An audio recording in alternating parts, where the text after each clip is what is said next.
Bueno, buenas noches a todos. Bienvenidos a esta nueva charla de la Cátedra Lorencita Villegas. La charla de hoy está a cargo de Daniela Mendoza y Lina Barón, residentes de cirugía pediátrica de la FUCS. Y el tema de hoy es el manejo del cuerpo extraño en la vía aérea traqueobronquial. Como tutora invitada tenemos a la doctora Diana Romero, cirujana de vía aérea pediátrica. Entonces, adelante. Buenas noches, bienvenidos nuevamente a la Cátedra Lorencita Villegas. Hoy tenemos un tema bastante especial que vamos a abordar de una forma un poco diferente a la que estamos acostumbradas de las últimas cátedras, ya que en algún momento de nuestro traslado como cirujanos nos podemos enfrentar a esta inquisición. Doctora, llegó un paciente con un cuerpo extraño en la vía aérea y inmediatamente tanto el equipo de urgencia de pediatría como incluso nosotros podemos entrar en pánico y pensar, ¿ahora qué hacemos? ¿Lo intento sacar? ¿Lo intubo el paciente? Y si el paciente tiene traqueostomía, ¿qué debemos hacer? La idea de la charla del día de hoy es traer a la luz de un caso clínico que tuvimos este mes de un cuerpo extraño en vía aérea, revisar los apuntes teóricos de esta entidad y asimismo hacer una revisión de la literatura para enfocarnos en cuanto a las dudas que tenemos frente a esta patología. Entonces, un traslado primario de un paciente masculino de 9 años con un antecedente de una miopatía nemalínica tipo 7, que desde los 6 meses es portador de traqueostomía y gastrostomía. Mientras se aspiraba la cánula de traqueostomía, la cual no se cambiaba desde hacía 9 meses por problemas con las autorizaciones en la EPS, como sabemos, este es un tema muy usual en nuestro país, se fractura la cánula desde las aletas de sujeción, ingresando entonces la traqueostomía, la cánula fracturada por el traqueostomo. Obviamente en ese momento los cuidadores y las enfermeras que lo estaban cuidando entran en pánico total. La primera radiografía que tenemos de nuestro paciente es la siguiente. Podemos ver esta imagen a nivel de la carina, bastante importante, que comprometía el patrón ventilatorio de nuestro paciente.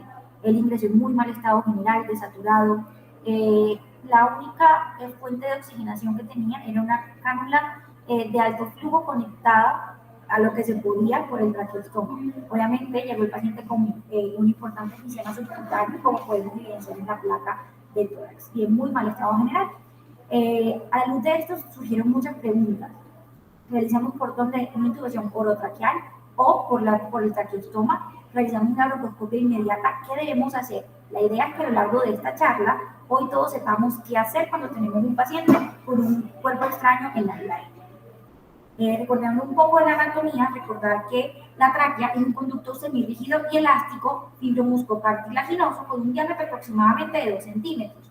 Es la continuación de la laringe y va a terminar enfocándose en dos bronquios principales que a su vez se van a dividir según los segmentos pulmonares.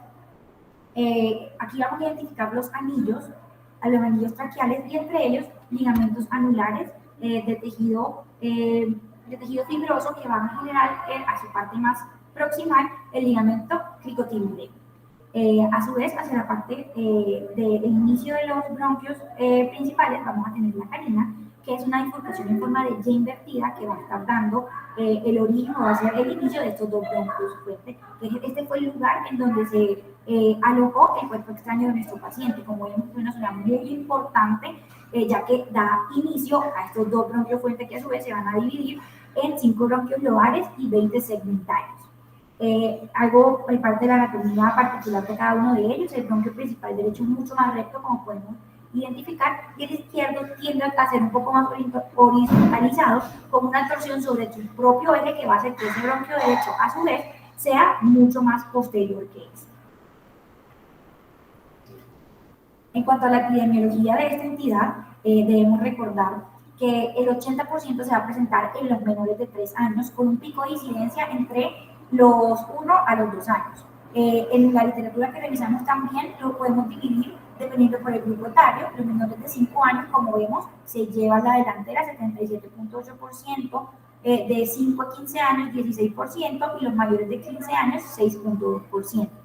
La mortalidad por esta entidad era muy alta antes del siglo XX, antes de que tuviéramos la broncoscopia y todos los avances tecnológicos que nos han permitido darle un manejo mucho más temprano a esto.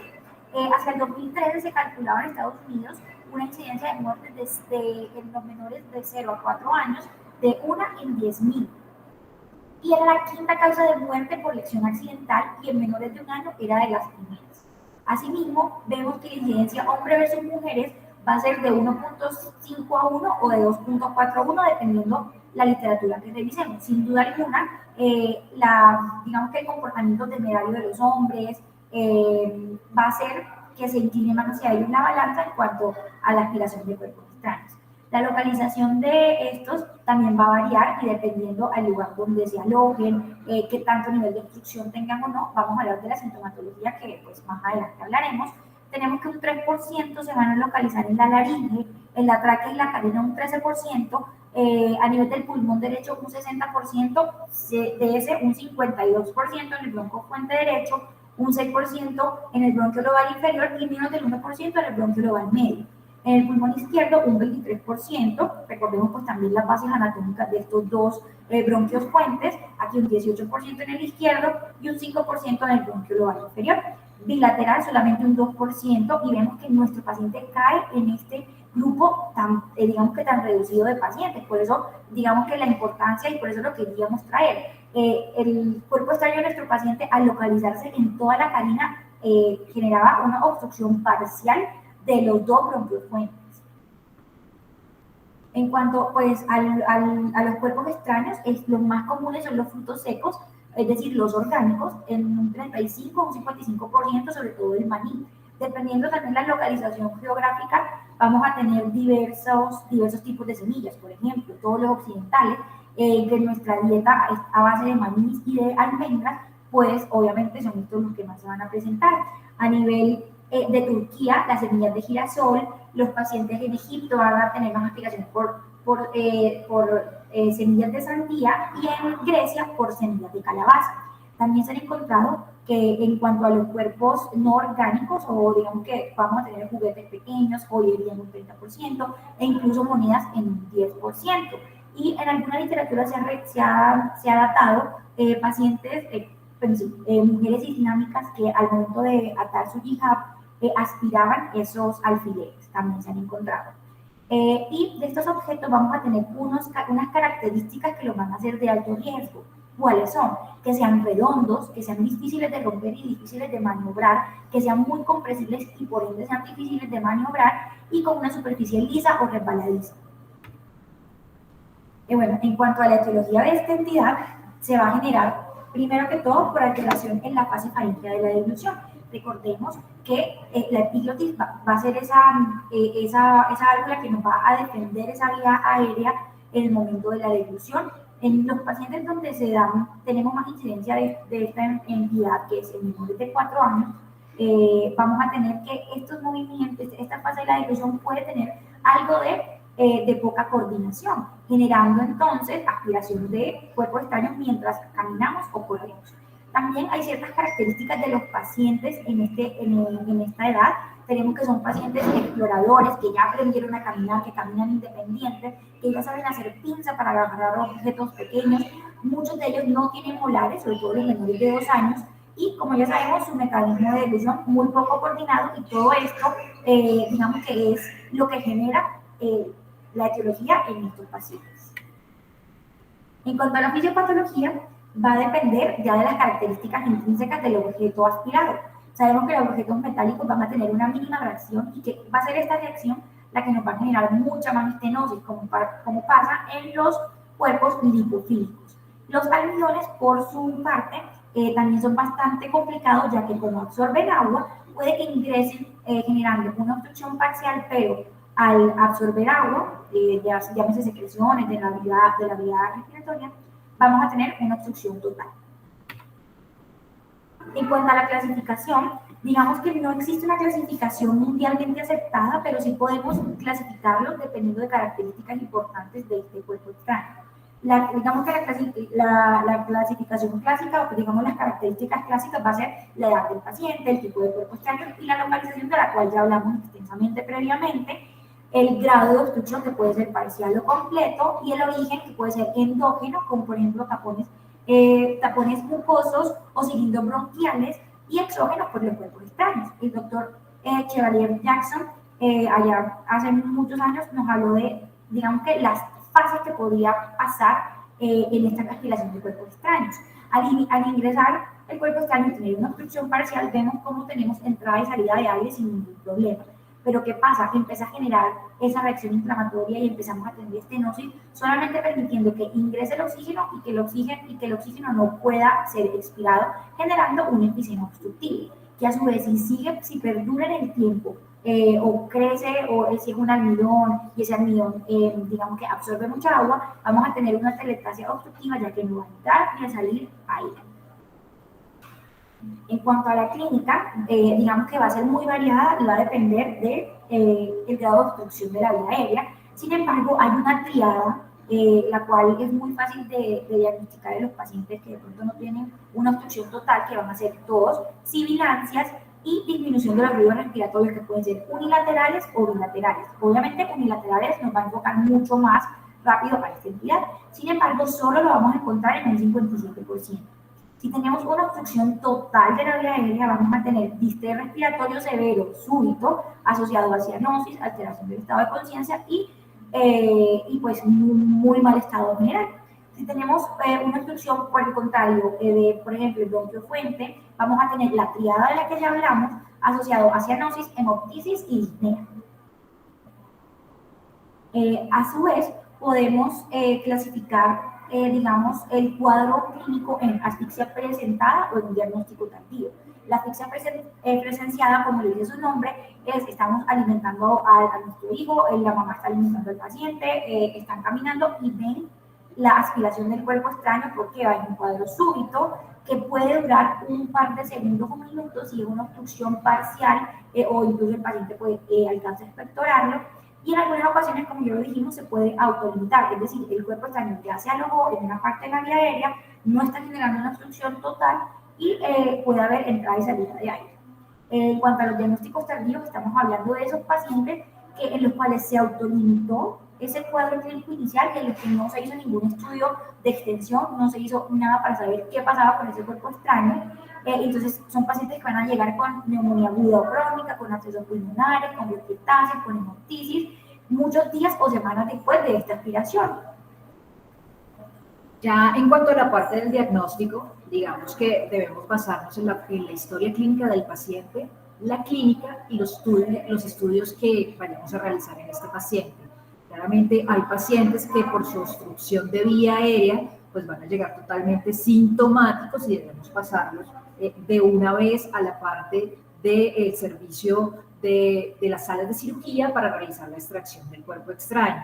El grupo de la revista Mundial de Emergencias de Medicina nos refiere que, digamos que podemos tener criterios diagnósticos en estos pacientes o algún sistema de puntuación que nos puede ayudar a asociar más el diagnóstico de un cuerpo extraño en vía aérea. Entonces, en cuanto a los criterios, como lo refiere Heyer, él dice que un paciente con una radiografía que identifique una hiperinsuflación, que tenga una crisis de asfixia que haya sido presenciada, con alteración, por ejemplo, en su hemograma, unos leucocitos mayores a 10.000, dos de estos tres criterios nos pueden ayudar a pensar que este paciente va a requerir una broncoscopia. También Camonet realizó un sistema de puntuación en el cual refiere que los pacientes de edad de 10 a 24 meses que tengan presencia de un objeto en la boca, seguido de síntomas respiratorios como son el estridor, la disnea, la hipoxia, la auscultación de sonidos anormales, tipo ventilaciones, por ejemplo, asociada a una radiografía de tráquea alterada o una radiografía de tórax positiva, en estos pacientes debemos realizar también una broncoscopia rígida. Como podemos ver en estas radiografías, los objetos radioopacos se van a identificar aproximadamente de un 10 a un 16%. Como lo dijo previamente mi compañera, el 72% de estas radiografías puede que no vayamos a identificar hallazgos directos, sino hallazgos indirectos, como atelectasias, como enfisema, signos de consolidación, procesos de la parte de obstrucciones y hiperlucidez también podemos encontrar en estos pacientes.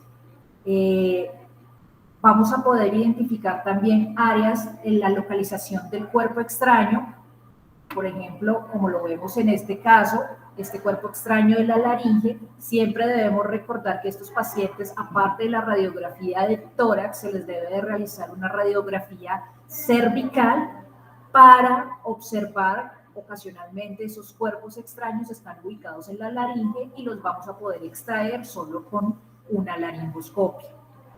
También ocasionalmente vamos a identificar esos pacientes que tienen una patología crónica, como los diagnosticamos como sibilantes recurrentes o pacientes asmáticos o con neumonías recurrentes, que al realizarles la radiografía, en realidad lo único que identificamos o podemos valorar son consolidaciones por neumonías secundarias, que vamos a ver que estos pacientes en realidad no van a mejorar, digamos, pues su proceso en la parte radiológica, y podemos también identificar abscesos pulmonares y bronquiectasias. Recordar que la radiografía va a ser sensible para estos pacientes de un 68 a un 76% y va a tener una especificidad del 45 al 67%. Otra imagen que podemos identificar es la fluoroscopia de tórax, en la cual, digamos que puede ser valiosa para detectar el desplazamiento del mediastino y la respiración diafragmática paradójica, pero desafortunadamente tiene una tasa de falsos negativos hasta de un 53%. Se refiere que podemos valorar el estrechamiento traqueal y bronquial, demostrando mediante fluoroscopia una sustracción digital que sugiere la presencia de un cuerpo extraño radiotransparente adyacente. En cuanto a la tomografía, vamos a ver que las tomografías pueden tener una sensibilidad del 100% y una especificidad del 66 al 100%, pero tienen la desventaja de que tenemos exposición de estos pacientes a radiación, y lo otro es que los pacientes normalmente los necesitamos bajo sedación, ya que los movimientos nos van a alterar la valoración de esta tomografía. En este caso vemos una tomografía de un paciente de 3 años de edad, en el cual se identificó en el bronquio fuente derecho un objeto radio opaco. En cuanto a la broncoscopia fibroóptica flexible, va a ser en realidad el gol estándar para realizar el diagnóstico de estos pacientes. Recordar un poco sobre la fibrobroncoscopia. Vamos a tener una cámara o un cabezal, el cable de fuente de alimentación, el canal de succión, el mando de control, el canal de inserción del catéter, el tubo flexible y el extremo distal de trabajo, en el cual podemos encontrar en la cámara o el haz de fibras ópticas, la fuente de luz y el canal. Algunas personas, cuando son expertas en realidad, como los cirujanos de vía aérea, ellos ocasionalmente, como lo vamos a ver más adelante, pueden hacer la extracción de cuerpos extraños con la broncoscopia fibroóptica flexible. ¿Cuál es el problema de esta? Que en realidad con esta no podemos hacer una adecuada ventilación del paciente, a diferencia de cuando utilizamos el broncoscopio rígido. En cuanto a los diagnósticos diferenciales, recordar que podemos tener diagnósticos diferenciales como la laringitis, la epiglotitis, el croup, las masas traqueales, paratraqueales, la traqueomalacia y la bronquitis, entre otras. Ya para valorar algo del tratamiento, podemos dividir el paciente en dos estados, un paciente que está estable o un paciente inestable. Recordar la evolución natural del cuerpo extraño. Entonces, cuando tenemos un episodio de asfixia aguda, el paciente puede hacer una expectoración y botar el cuerpo extraño, o expectorar y posteriormente deglutir este cuerpo extraño que se vaya hacia la vía digestiva. Puede realizar síntomas persistentes como disnea inexplicable, sibilancias recurrentes, tos crónica, pasar un periodo libre de síntomas y posteriormente hacer complicaciones como la neumonía neumonía aguda, la neumonía recurrente, el absceso pulmonar, las bronquiectasias o la hemoptisis. O podemos tener ese paciente que nos hace un episodio de asfixia y una muerte súbita que puede ser por una obstrucción completa de la vía aérea o por un reflejo de la laringoespasmo. En cuanto al paciente estable, entonces podemos tener ese paciente que tenemos la sospecha o el conocimiento de una aspiración de un cuerpo extraño. El paciente puede ser un paciente asintomático o sintomático, pero estable, al cual le podemos realizar una radiografía de tórax y una radiografía cervical. Si esta radiografía es normal, podemos decir que este paciente tiene una baja sospecha clínica y lo podemos valorar en las primeras 24 horas hospitalizado y posteriormente realizar un seguimiento entre 2-3 días. Si el paciente sigue totalmente asintomático, dar el egreso como tal de este paciente. Si este paciente tiene una radiografía que es inespecífica, que puede ser con alteraciones moderadas o de alta probabilidad de sospecha clínica, podemos realizarle una tomografía de tórax o una broncoscopia flexible. De acuerdo al resultado de esta, mirar si requerimos una broncoscopia rígida. En estos pacientes que en la radiografía identificamos un cuerpo extraño que puede ser radioopaco, realizamos de una vez la broncoscopia flexible. Y los pacientes que tenemos la sospecha o el conocimiento de aspiración de cuerpo extraño más la sintomatología inestable, el manejo va a ser de una vez en la parte de emergencias. Estos pacientes que están inestables, que tienen una aspiración potencialmente no mortal, normalmente los van a identificar con accesos de tos. Estos accesos de tos pueden ser efectivos. En estos accesos, cuando son efectivos, podemos observar los signos de mejoría del paciente o signos de deterioro clínico. Cuando el acceso es inefectivo, entonces normalmente el paciente puede estar consciente o inconsciente. ¿Qué nos dice el Consejo Europeo de Reanimación y las guías de la AJA?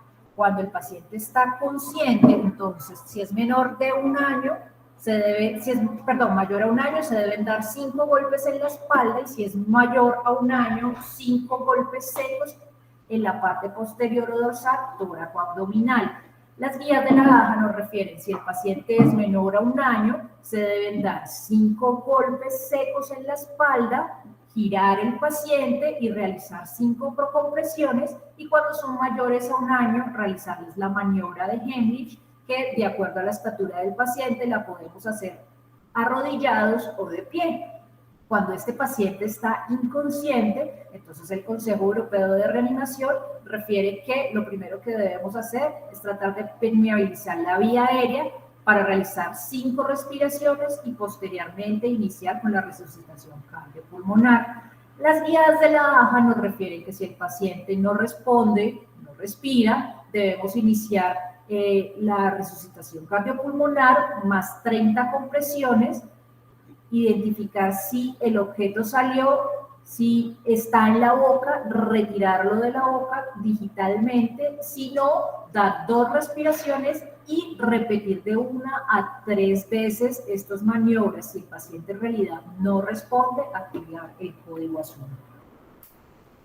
Otra cosa que podemos observar en estos pacientes es ese diagnóstico tardío, que normalmente lo podemos ver en pacientes que tengan infección con neumonías recurrentes, que a pesar de sus manejos antibióticos no van a mejorar, y algo importante de ellos es que en realidad la radiografía de tórax se va a identificar todo el tiempo la persistencia de ese infiltrado.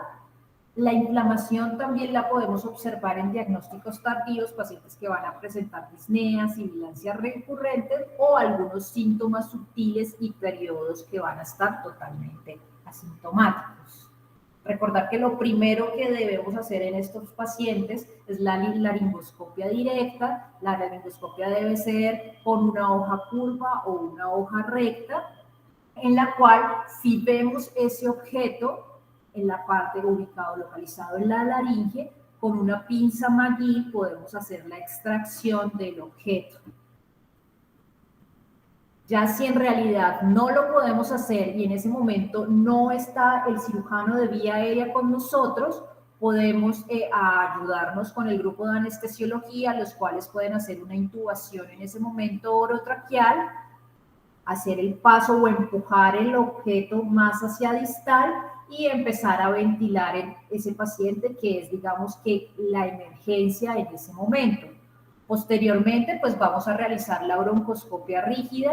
Recordar que la broncoscopia rígida, digamos, que va a tener un puerto de salida para la ventilación, el canal de trabajo, el cabezal, su lente, y pues digamos que este puerto de ventilación es el que nos va a ayudar a, mientras estamos haciendo pues la extracción del cuerpo extraño, ayudar a este paciente y al anestesiólogo pues a mejorar su parte ventilatoria.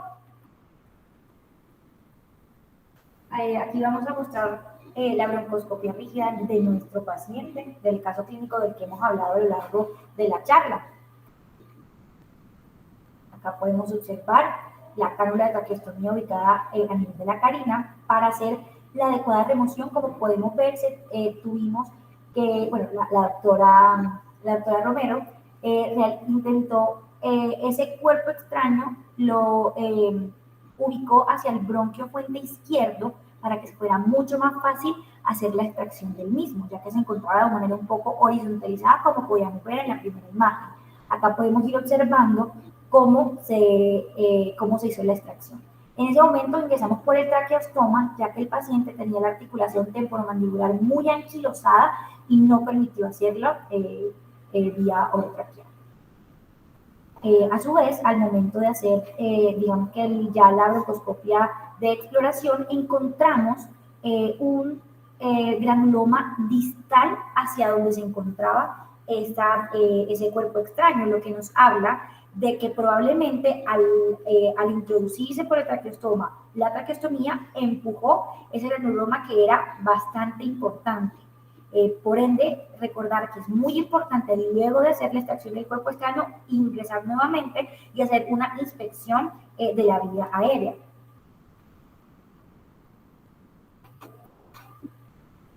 Acá podemos ver los dos objetos extraídos. La cánula de traqueostomía era una cánula Shiley 5.5 y aquí tenemos el granuloma, que era bastante grande, aproximadamente de 3 centímetros.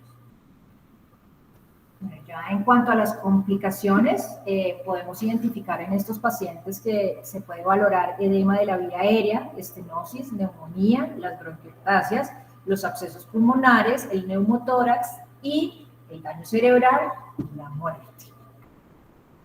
Quisimos realizar como una búsqueda de algunas preguntas que nos realizamos durante la valoración de este paciente. Utilizamos términos MESH como fue cuerpo extraño, pediatría, broncoscopia, obstrucción de la vía aérea, predictores para estos. Realizamos esta búsqueda en PubMed y en otros buscadores, y la primera pregunta que nos hicimos nosotros en realidad fue: estos pacientes, cuando llegaban, ¿qué nos podía hacer sospechar que tuvieran un cuerpo extraño en vía aérea? Entonces, este artículo fue el que nos respondió más esta pregunta que nos realizamos. Es un artículo de 2012, el cual el objetivo de ellos era de determinar las indicaciones de la broncoscopia en los niños con sospecha de cuerpo extraño en vía aérea y evaluar los predictores clínicos estadísticamente significativos que eran claves para el cuerpo extraño en vía aérea. Realizaron un análisis de hallazgos históricos de las historias clínicas, de los exámenes físicos y radiológicos, más las broncoscopias de estos pacientes. Fueron 300 pacientes los que se valoraron en un hospital en Qatar, Y en cuanto a las historias clínicas, algo importante que ellos sacaron es que las broncoscopias rígidas siempre se realizaron por cirujanos pediatras, que eran cirujanos pediatras expertos, en que en estos pacientes, los pacientes siempre llegaban, digamos que con síntomas más graves, como asfixia, estridor, hipoxemia, taquipnea, la radiografía con identificación del cuerpo extraño radiopaco, el desplazamiento del mediastino, atelectasias e hiperinsuflación. Ya los hallazgos, digamos que leves o moderados, normalmente los realizaba un neumólogo con un broncoscopio flexible. Entonces, en cuanto a los resultados en las características demográficas, vamos a valorar que, como nos lo dice la literatura, al extrapolarlo en los hallazgos de los 300 pacientes que ellos tenían, se valoró más frecuentemente en el sexo masculino. Los pacientes que frecuentemente se les encontraban los cuerpos extraños en vía aérea eran pacientes menores de 3 años. Normalmente se realizó una broncoscopia, pero en algunos pacientes se tuvo que repetir hasta más de 5 broncoscopias. El método de broncoscopia, utilizaron los dos métodos, el flexible y el rígido. Más frecuentemente la extracción fue con un broncoscopio flexible. En cuanto a la parte de la aspiración de los cuerpos extraños, en realidad de esos 300 pacientes, solo 91 pacientes tenían cuerpos extraños presentes en el momento de la extracción, y esto nos dio pues una segunda pregunta que la vamos a responder más adelante. El tipo de cuerpo extraño más frecuente fueron los objetos orgánicos. Las nueces eran las más frecuentes en estos pacientes, y en los inorgánicos ellos encontraron que lo más frecuente para ellos eran los objetos punzantes. La vía aérea, la localización más frecuentemente fueron en las vías respiratorias derechas, fueron donde más se encontraron. Y en cuanto a la parte de la ruta broncoscópica, ellos referían que a través de el tubo, de la vía oral, fue donde más realizaron la parte de la broncoscopia flexible. Algunos pacientes, dado a que eran patologías crónicas en ellos, se les realizó una toma de cultivo broncoalveolar, donde en realidad muy pocos salían positivos, aproximadamente un 35.7% de los 20 pacientes que se les tomó el cultivo. Y algunas de las complicaciones durante ese procedimiento fueron la hipoxia, que fue la más frecuente transitoria, laringoespasmo, broncoespasmo, el sangrado nasal, bradicardia durante la intubación. Y las complicaciones después del procedimiento, la más frecuente fue la tos excesiva. Entonces, ellos realizaron un modelo de regresión logística multivariada, donde quisieron determinar los predictores significativos y realizar pues este puntaje de riesgo. Tomaron tanto los síntomas clínicos como los radiográficos y el examen físico. Realizaron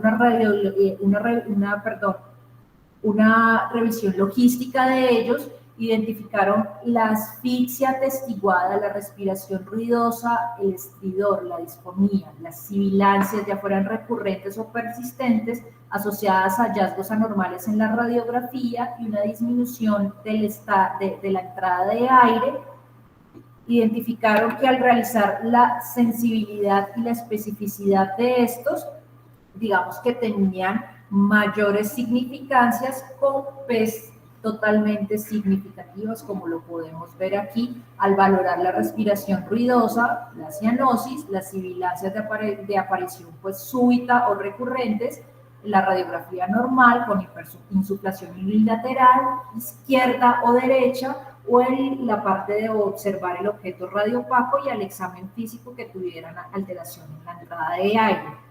Ya con estos valores identificados de la parte de los signos clínicos y de los signos radiográficos más el examen físico, ellos crearon un algoritmo, el cual digamos que nos puede ayudar cuando tenemos estos pacientes con sospecha de cuerpo extraño en la vía aérea, donde ellos refieren que cuando se puede hacer un puntaje de estos pacientes, cuando se observó que este paciente, digamos que ingirió el cuerpo extraño, puede haber un punto en esos pacientes que tienen disfonía, estridor o que hay una respiración ruidosa, puede sumar otro punto.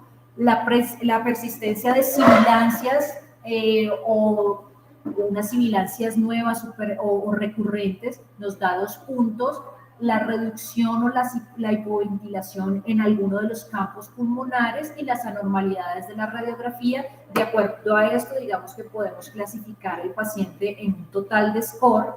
Los scores que son menores a 1, digamos que les podemos cerrar el seguimiento. los pacientes que tienen un score de 2 a 3 se les puede realizar una broncoscopia flexible para dar el diagnóstico de estos pacientes.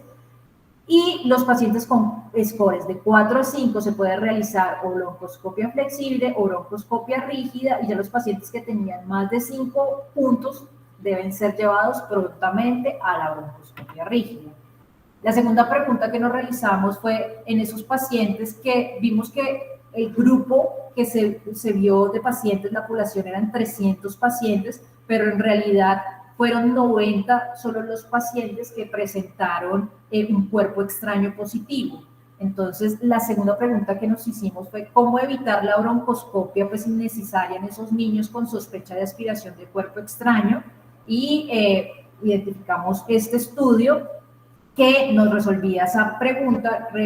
Ellos decían que mediante la tomografía computarizada en algunos pacientes, digamos que al observar estos cuerpos extraños, al no observar, perdón, estos cuerpos extraños, podíamos, digamos que dar como un alivio y referir que estos pacientes la probabilidad de presentar el cuerpo extraño era muchísimo más baja. Este es un estudio retrospectivo de 2012 a 2018, en el cual se identificaron pacientes con cuerpo extraño que fueron llevados a broncoscopia y los que fueron llevados inicialmente a TAC y o broncoscopia si se observaba un signo positivo para cuerpo extraño. Su hipótesis era que la tasa de broncoscopias positiva era mayor en los pacientes que se observaba el TAC, que se observaba en el TAC un cuerpo extraño.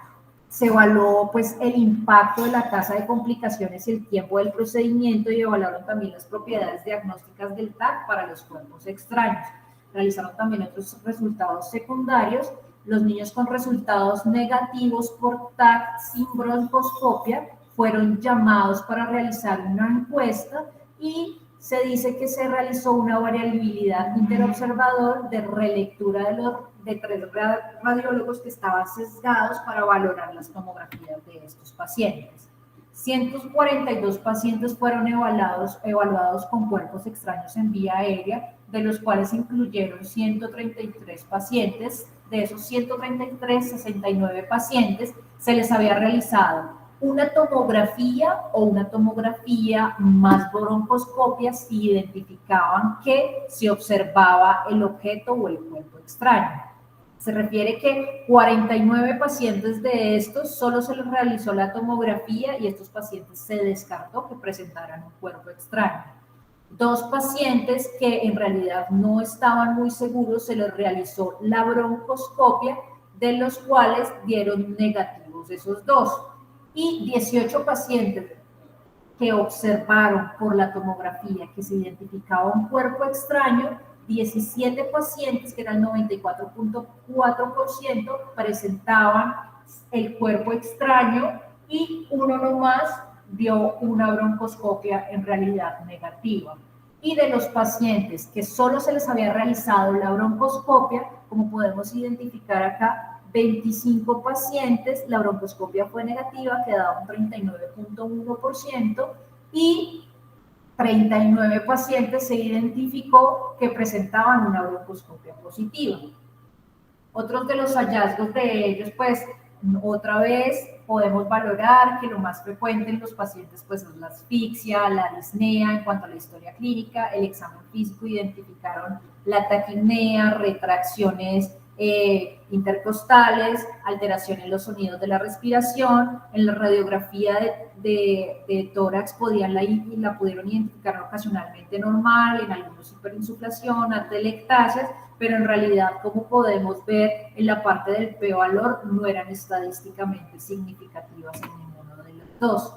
En cuanto a las complicaciones, en realidad se valoraron pues muchísimo más en esos pacientes que fueron llevados a broncoscopia que los que no, y ellos como conclusión nos refieren que el TAC de tórax en dosis bajas puede ser una herramienta totalmente eficaz y consistente para diagnosticar esos pacientes que presentan cuerpos extraños en vía aérea con una sensibilidad del 100% y una especificidad del 98%.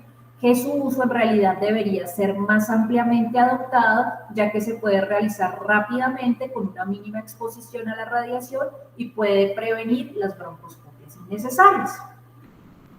Otra de las preguntas que teníamos era ¿qué tanto se sabe de esa broncoscopia rígida en niños? ¿Qué estudios avalan la realización de esta? Ya que hayamos revisado la literatura ampliamente, queríamos saber a nivel internacional qué se estaba haciendo con estos niños. Llegamos entonces a este estudio realizado por el Hospital Universitario de Meram en Yonca, Turquía, que es justamente eso, estudiar los pacientes que fueron llevados a broncoscopia para extracción de cuerpos extraños en vía aérea y hacer, digamos, que un análisis de estos pacientes. Se encontró y sigue muy apegado a lo que dice la literatura, que la edad promedio o la edad en la que más se generan estas aspiraciones es del 1 a los 3 años. Vemos que mayores de 15 años solamente un 4% son muy raras. El lugar de localización de estos cuerpos extraños, igual a lo que hemos visto en toda la literatura, se ve en un porcentaje mayor en el bronquio fuente derecho, en un 51%, y sigue siendo menor en el bronquio izquierdo.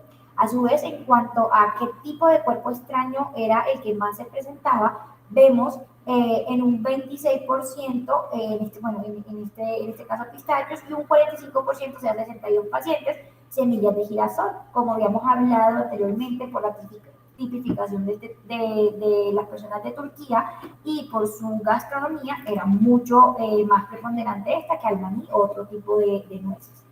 En cuanto al examen físico, digamos que el dato que mayor se relacionó con cuerpo extraño en vía aérea en un 52% fue la disminución del murmullo vesicular unilateral.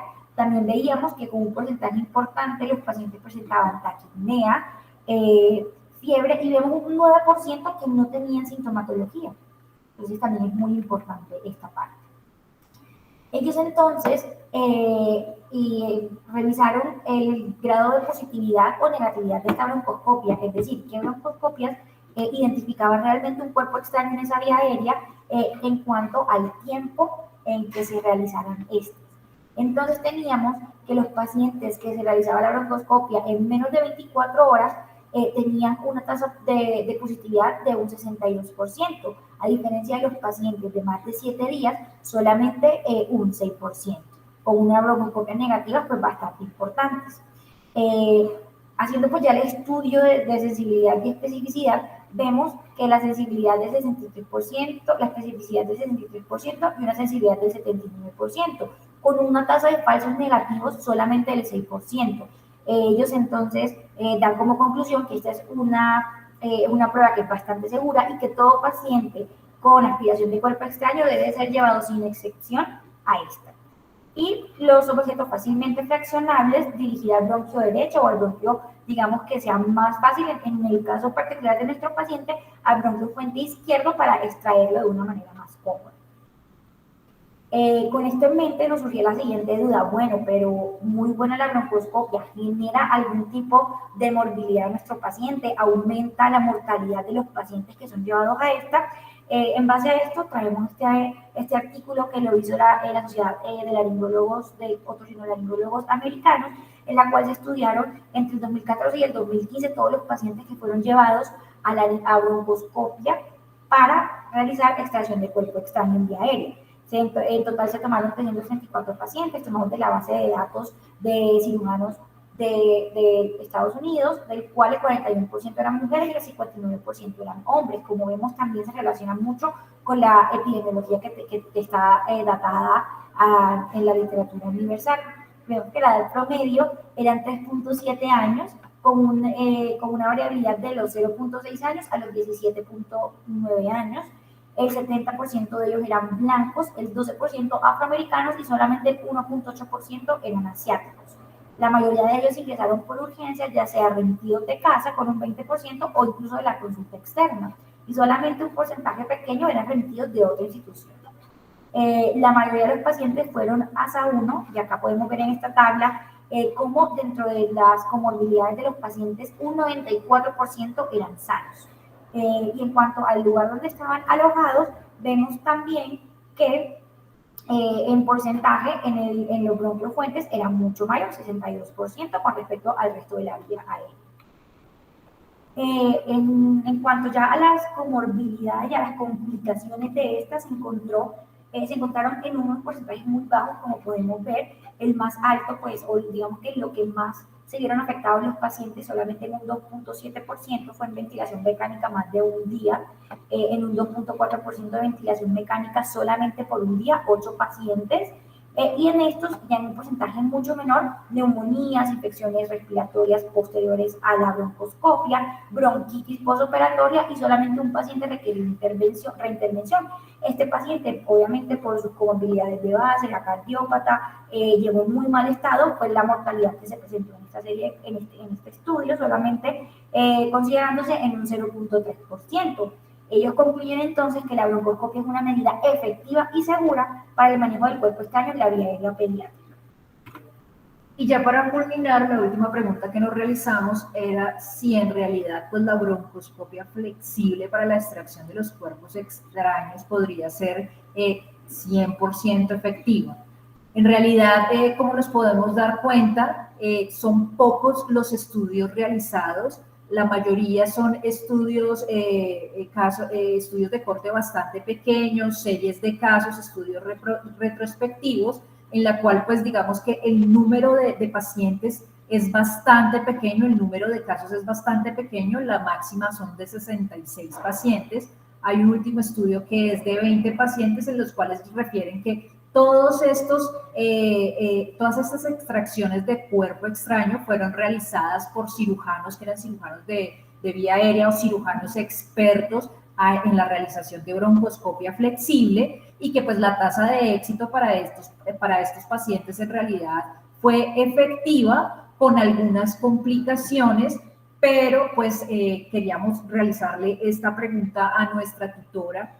¿Qué tan fácil o no sabemos si ella alguna vez ha realizado alguna extracción de un cuerpo extraño con broncoscopia flexible y qué tan fácil para ella ha sido esto?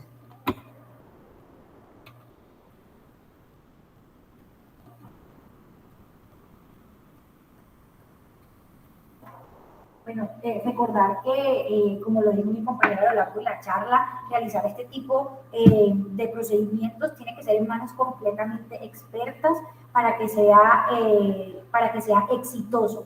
Recordar que pues si nosotros en nuestro aprendimiento de cirujanos pediátricos a futuro tenemos a la mano un broncoscopio rígido y nos sentimos, digamos que con la capacidad de utilizarlo, hacerlo. Y si también en nuestro trasegar tuvimos la posibilidad de conocer el broncoscopio flexible, de utilizarlo para extracción de cuerpo extraño y nos sentimos capaces, pues también realizarlo. Recordar entonces que el gol estándar siempre va a ser el broncoscopio rígido. Ya para terminar, queremos que se lleven con ustedes a casa, digamos que los highlights de esta exposición. Recordar que anatómicamente el bronquio fuente derecho, al ser más posterior y recto que el izquierdo, favorece mucho más el alojamiento de estos cuerpos extraños. Sin embargo, esto no descarta que en el resto de la vía aérea se pueda presentar. Los pacientes menores de 3 años son los que más van a estar expuestos a esta aspiración de cuerpos extraños, con un pico entre el primer y el segundo año de vida, ya por las características que conocemos de estos pacientes especiales. Los objetos orgánicos representan la principal fuente de cuerpo extraño aspirado en la vía aérea infantil. De ellos, el maní con un 55%, pero dependiendo del lugar geográfico en el que nos encontremos, también podemos tener semillas de girasol o sandía. La sintomatología entonces va a depender del grado de obstrucción de la vía aérea, que va desde la tos y sibilancia con disminución unilateral del murmullo vesicular hasta signos de asfixia y alteración del estado de conciencia.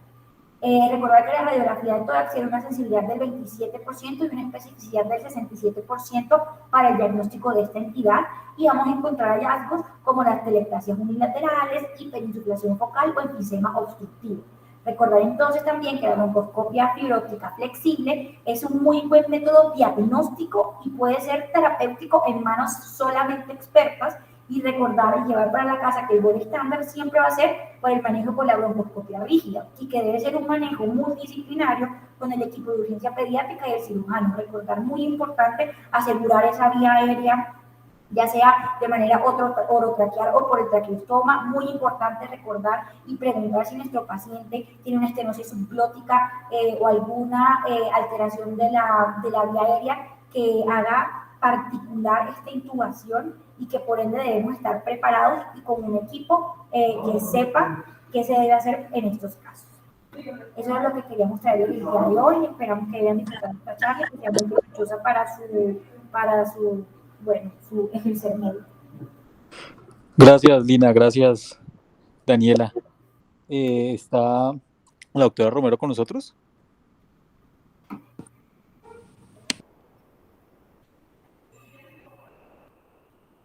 No, doctor, no, señor. ¿O quién está con nosotros, Daniela? Doctor, creo que la doctora se tuvo que desconectar. Ah, ok, bueno. No, pues lo único así como diferente que le quería preguntar a ella respecto a lo rígido y al flexible. No sé cuántas han logrado hacer ustedes, pero obviamente cuando es una extracción de cuerpo extraño, el hacerlo con el rígido es mucho más fácil por la manipulación del cuerpo extraño y de tratar de tener un poquito mejor de visualización. A veces por el canal de trabajo es muchísimo más fácil con el rígido. A veces los flexibles, el canal de trabajo es un poco pequeño y no es tan fácil. Y sobre todo para poder lograr, digámoslo así, como el atraparlo o al coger el cuerpo extraño y poder extraerlo, que no se quede en el camino, es una parte que te ayuda al rígido. Es una de las cosas así como diferentes de lo que hemos visto. Y ahí sí, lo que decía Daniela, es la experiencia, el que lo sepa hacer y tenga la experticia de hacerlo, lo hace con cualquiera de los dos. Y que tenga pues todos los elementos a mano. No sé si tengan alguna otra pregunta.